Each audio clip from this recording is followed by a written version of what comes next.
Wow, a preview while it's still light out. Yep, it's a thing. And today's the last big day we're going to have for a couple of weeks. The next big day is February 1st. I'll be home then. So we're talking like all kinds of hockey. We come home that Friday. So it's going to be a really, really busy Saturday when I get home.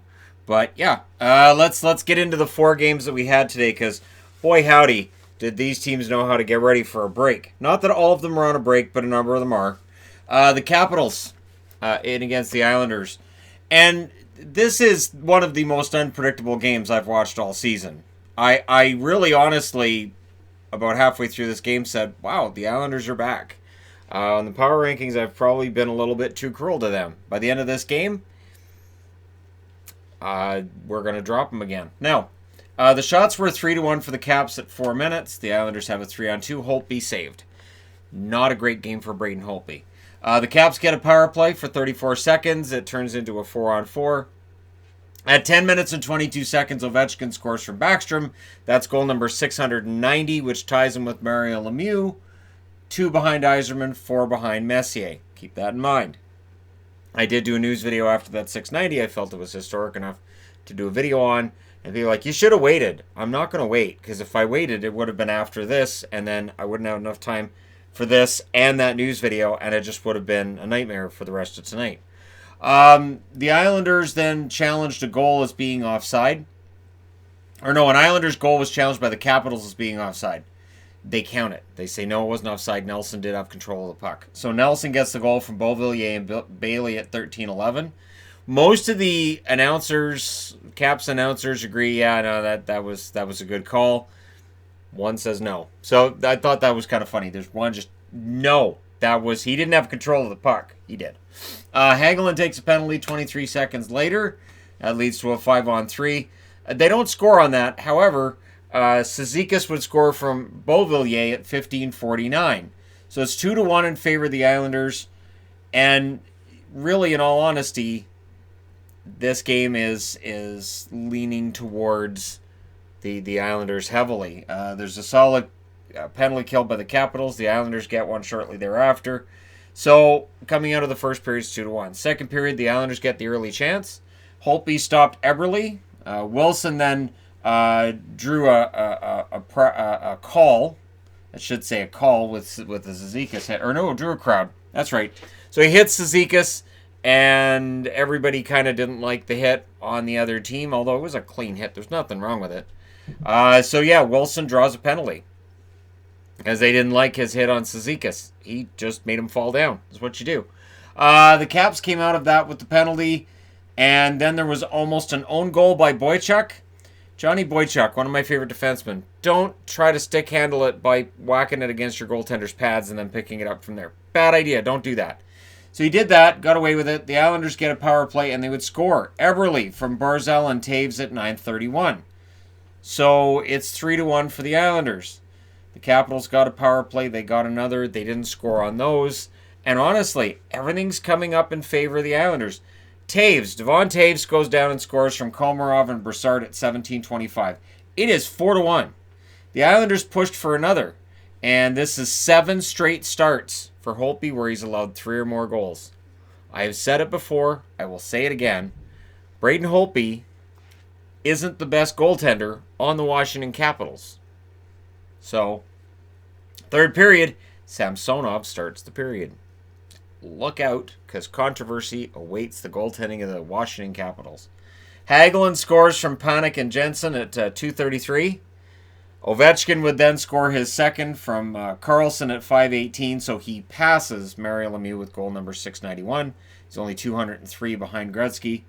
Now, I'm still looking at this and going, well, the Islanders should be able to lock this down. No. Wilson tips one in from Orlov and Carlson at 14:32, and all I can write on the board after that is just, wow, like it's a tie game. All right, well, we'll go to overtime because there's 5 minutes left. They could just lock it down till overtime. No, they can't. Vrana scores at 17:30. Yeah, so it's 5-4 for the Capitals. They entered this period down 4-1. Now, whether it was switching to Samsonov or just the Capitals had a good pep talk between the second and third, whatever it is, yeah, Samsonov looks pretty darn good right now, doesn't he? So they pull the goalie with 2 minutes left, and then, of course, you know what happens here.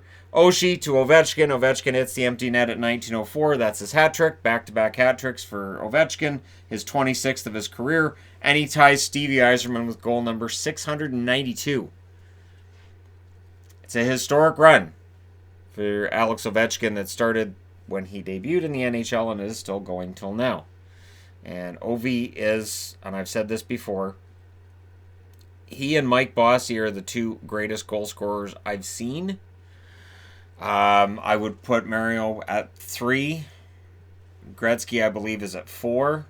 Anyways, I'm trying to remember. I was looking back to that video today where I talked about my who I thought were the greatest of all time, and I looked at the top 10 and went, would I change any of it? And I thought, no, I like that top 10. So there you go. Holtby saves 18 out of 22. He gets pulled. Samsonov saves all 7 shots he faced in the third. Varlamov saves 24 out of 29 in the loss. 3 stars are Ovechkin, Karlsson, and Vrana. Shots, 11 apiece in the first, 11-8 in the second in favor of the Islanders, 11-7 in the third in favor of the Capitals, who outshoot the Islanders 30-29. Power plays 0 for 4 for the Caps, 1 for 4 for the Islanders. The Islanders are glad that they're going to get a nice all-star break to think things through, because they have been having some struggles lately.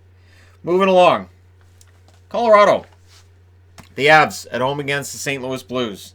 And this was a very entertaining game and might have been the one, it was the one with probably the most intrigue and stress outside of this one, I guess. Unless you're a Caps fan, in which case you love this game. Now, McKinnon would score early from Girard and Rantanen at 3:41. And the Blues were held to 1 shot in the first half of that first period. So, really, really good game for the Colorado Avalanche out of the gate. Late power play for the Blues, and it hits. Perron scores from O'Reilly and Schwartz at 18:04, so David Perron continues his strong play as they go into the break with him, and second period begins with them tied at 1. Sundqvist would score early from O'Reilly and Sanford at 1:06. Everything's coming up Blues, they get a power play, and the Avs had been held without a shot for around 10.5 minutes at that stage of the game. So the Avs not generating shots, the Blues playing some fantastic defense. It looks like it's a perfect road game. Compher drew a call to make it a 4-on-4 during that Blues power play. Jost would score from Burakovsky at 7:48, so that ties it up. The Avs got a power play, the Blues got a power play after that. But before the period's out, Cale Makar scores at 16:26, enabling beast mode Makar, I guess you could say. And we can debate whether that was a really nice goal by Makar or if Binnington didn't play it right. Burakovsky would then score from Makar and Cole at 16:48. And Binnington, he's out again. That's twice in Colorado in a row that he has been pulled from a game. Jake Allen goes in. The Avs had a minute and 8 seconds of 5-on-3 play. Would not score on that. Third period, the Blues get a power play, and they announced during that third period that McEachern, who was hurt, wouldn't return. It's a lower body injury. So we'll see what the Blues do going on. And again, we're going into the break, right? So some of these guys who get hurt now, they may be fine in 9 or 10 days. Pietrangelo scores from Perron and Sanford at 7:23. And so that makes it a 4-3 game. And you get the feeling that maybe the Blues can pull this off. So they take the goalie out with 2 minutes left. The Blues call a timeout with 1 minute and 2 seconds left. Landeskog would hit the empty net with 2 seconds left on the clock. That's an empty netter from Belmar and McKinnon. And your final score is 5-3. So Colorado did hang on. They did make it work. And so Colorado, who had to be looking at teams beneath them on the standings and saying, this is getting a little too close for comfort, they buy themselves a little bit of breathing room before Dallas plays tonight. And for St. Louis, frustrating result, but they have some time off. Binnington, 7 saves on 11 shots before he was replaced by Jake Allen, who saved all 6 shots that he faced. Grubauer saved 21 out of 24. 3 stars are Burakovsky, Grubauer, and Makar. St. Louis, 1 for 4 on the power play. Colorado, 0 for 4 on the power play. The shots were 5-4 in the first in favor of the St. Louis Blues. 11-7 Blues in the second, and 8 apiece in the third period. Final shots, 24-19 in favor of the Blues, but they lose 5-3. So, tough result for the Blues, but again, going into the break and all that wonderful stuff. And for Colorado, again, if Dallas loses in regulation tonight, Colorado's kind of in the driving seat in that divisional fight there. That being said, moving along. Arizona. All right, Coyotes, what's going on here? See, here's the thing. With this result and then this one over here, you have a Pacific Division that is so insanely tight that tonight, if Vancouver and Vegas win, it knocks the whole thing on its ear, and all 5 teams are still 1 point apart. So it's going to get kind of crazy. The Oilers, right now, as we speak, are first in the division in the Pacific. By the end of tonight, who knows? But right now, they're number 1. Archibald would score from Sheahan and Chris Russell at 3:56. That's a shorthanded marker. Gave you an indication of the kind of night that the Coyotes are going to have. Gagne scores from Sheahan at 14:02. The Coyotes tried to push with 4.5 minutes left. And then Yamamoto scores from Draisaitl at 16:06. That's 3 goals on 6 shots. Or 7 shots, I should say, for the Edmonton Oilers. And then the Coyotes take a penalty in the last minute for too many men on the ice. Rick Tocchet states there weren't too many men on the ice. The funny thing was, they showed the replay, and the announcers from Sportsnet say, oh, there's 6. And looking at it, I thought, you know what? Tocchet's got a point. The player was on the ice, and it was 6.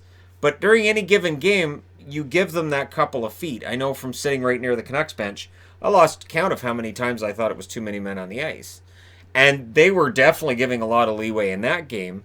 So I thought they were calling it pretty tight in this one with that call. So the second period starts. McDavid gets a goal from Draisaitl and Nugent-Hopkins at the 1-minute mark. And that's the 9th Oilers shot. So it's a power play marker for McDavid. And that's only the 9th shot for the Oilers. And it made it 4-0. Nygaard on their next shot gets a goal from Sheahan at 4:49. So that's 5 goals on 10 shots. Not a great afternoon for Antti Raanta, who I started thinking, is he going to pull himself out of the game with a lower body injury? Is he okay? Is a question I was asking myself during this game as well. Hall scores from Garland at 5:20. So they bounce back right away. The Coyotes then get a power play they would score on. Dvorak from Garland and Kessel at 9:13. The Oilers would get a power play after that, which broke that momentum. McDavid would score before the end of the second period from Archibald and Neal at 16:06. And the Coyotes got a power play, which shortly thereafter turned into a 4-on-4. So it's a 6-1 score after, or 6-2 score, I should say, after 2. And guess what happens in the third? Adin Hill goes in the net. So Ranta's out, Hill goes in, and that's 3 games in a row where we've seen a goaltending change. And you could have argued a goaltending change in this game over here that we haven't got to yet as well. Oilers get a power play to start the third period they didn't score on.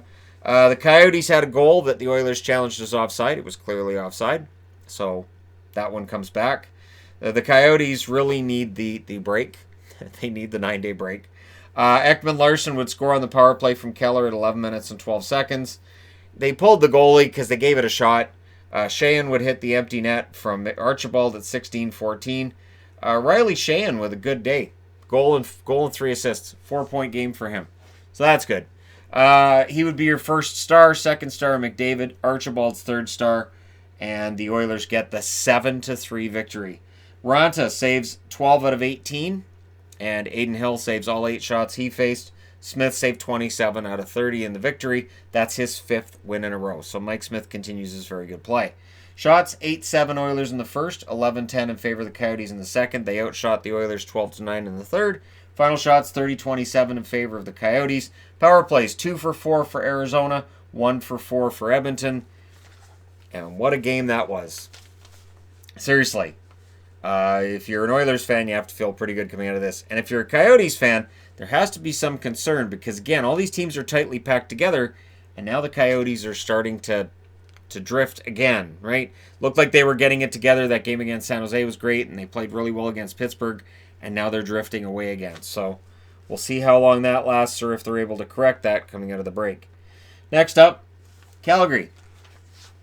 Yes, the Flames. They went in against Ottawa tonight, well, this afternoon, and this is a surprise. Tkachuk would score on the first shot for the Ottawa Senators from Duclair and Anisimov at 7:15. And the Flames were up 5-1 in shots 9 minutes through this game. Shot attempts were 18-2 in favor of the Flames 13 minutes into this game. The Flames were dominating all over the ice except where it matters, on the scoreboard. To which Toronto fans would go, how does that feel, Calgary?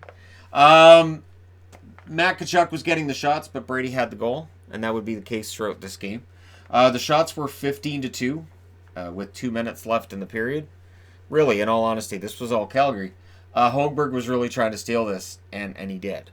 Högberg absolutely megastar status for one day with the Ottawa Senators. Second period, the Flames get a power play, and at halfway through the game, the shot attempts, 43-9 in favor of the Calgary Flames. 43-9. Guess what happens next? Right, Chris Tierney scores from Nemesnikov and Brown at 11:04. So when they get those occasional scoring chances, they go in the net. That's what matters. Högberg's saving everything, and then when they get their opportunities, they put them in the back of the net. Late power play for the Senators, and it would score. Brown scores from Tkachuk at 16:53, and it just trickles in. Just barely gets through. With 1:17 left, the Flames get themselves a power play. It's 3-0 going into the third period. That third period, quiet first 5 minutes. The Sens were playing much better than they had early in the game. So the Senators had complete control. Eventually that control would kind of go by the wayside, but it would go by the wayside too late for the Flames to be able to salvage anything out of this. White scores from Bodker and Ennis at 5:30 to make it 4-0. And the last time that Ottawa scored 4 goals was December 21st. So it's been almost a month since Ottawa scored 4 goals in a game. Högberg was holding when the Flames were pushing until Jankowski gets his first of the season in his 39th game from Backlund and Giordano at 14:09. And the Flames look and they go, you know what? We can pull the goalie. We can do this. So they pull the goalie with 3:26 left. Giordano mishandles it at the point. Nemesnikov takes advantage of that. Gets the empty netter at 16:46. Nemesnikov with his 10th of the season, same as Brown had in the second. That was his 10th of the season. And Ottawa looks good for the victory. But before it's over, Hanifin scores from Hamonic and Dubé at 18:02. And a game that looked like it was going to be a shutout for Högberg turns into a game where he allowed 2. That's fine with him. He gets the victory anyways. Final score is 5-2 in favor of the Ottawa Senators. Riddick saved 14 out of 19. I'm going to say 2 of those were ones he might have wanted back. And again, we saw goaltender switches in 3 games. I think you honestly could have justified taking Riddick out to start the third period and putting in Talbot. Högberg saves 40 out of 42, where he did steal the victory. He was your first star. Brown's second star, Brady Tkachuk's third star. Now, what I've got is the 3 stars are different than what's on the NHL app. I apologize, but I pulled them straight from TSN, what they said after their game. And I didn't feel like waiting for the app to load them, because sometimes it takes a little while, and games are starting again in 10 minutes. So power plays, 0 for 3 for Calgary, 1 for 1 for Ottawa. Their power play didn't suck today. By all means, go out and celebrate this victory, boys. Shots 15-3 in the first in favor of the Flames, 14-8 Flames in the second, and 13-9 Flames in the third. Final shots, 42-20. Yeah, that's a pretty solid appearance for Högberg right there. And it's another instance where we'll probably see Craig Anderson, I would think, gone at the deadline if the market value is there for him, if anybody wants to pick him up. It may be a Keith Kincaid situation where a team picks him up to be the number 3, like Columbus did with Kincaid last year. I could see that happening. That being said, you guys are all caught up in the afternoon games. Let me know your thoughts in the comment section below as always. Don't forget to hit like and subscribe if you're browsing your way through. You just happened upon this video. And hey, thank you guys so much for watching, for all your support. I will talk to you again soon.